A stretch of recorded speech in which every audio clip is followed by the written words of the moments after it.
तृतीयपंथी वर्गाची यात्रा म्हणून पंढरपूर तालुक्यातील यल्लमा देवीच्या यात्रेकडे पाहिले जाते। या यात्रेचा पहिला दिवस पंढरपुरातून सुरू होतो। पंढरपुरात यल्लमा देवीचा जग अर्थात देवीच्या मूर्त्यांची मिरवणूक निघते।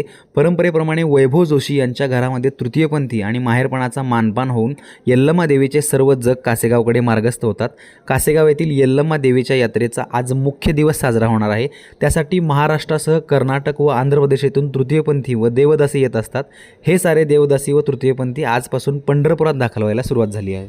नमस्कार, मी वैभव विजय जोशी, कासेगाव यल्लमा देवी याचा 7 बुडकरातला एक बुडकरी भाऊ जोशी हे या पुलाचे मालक। यांचा मी या गाडीवर बसल्यामुळे मी तो मानतो। आज कासेगाव देवी यल्लमाची यात्रा सुरू होते। हे भाऊ जोशींचं घर इथे महाराष्ट्र, कर्नाटक, आंध्र प्रदेश, गुजरात, तामिळनाडू इथून सगळे जग जोगती आलेले आहेत। त्यांचा इथं माहेर होतो।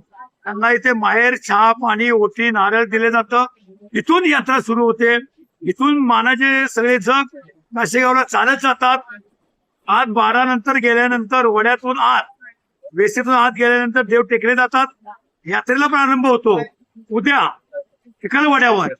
गंध, लिंब, नैवेद्य अख्ख्या महाराष्ट्रातनं लोक तिथे येतात। जवळजवळ 8 ते 10 लाख पब्लिक त्या कासेगावला येतं। नैवेद्य, गंध, लिंब करतात। परवा दिवशी कीच असतो, देवीची पालखी निघते। कीच करून यात्रेची सांगता होते। यात्रा जन जोगत्यांचा उत्साहाचा दिवस असतो। 3 दिवस यात्रा शांत, व्यवस्थित आणि व्यवस्थितरित्या पार पडते।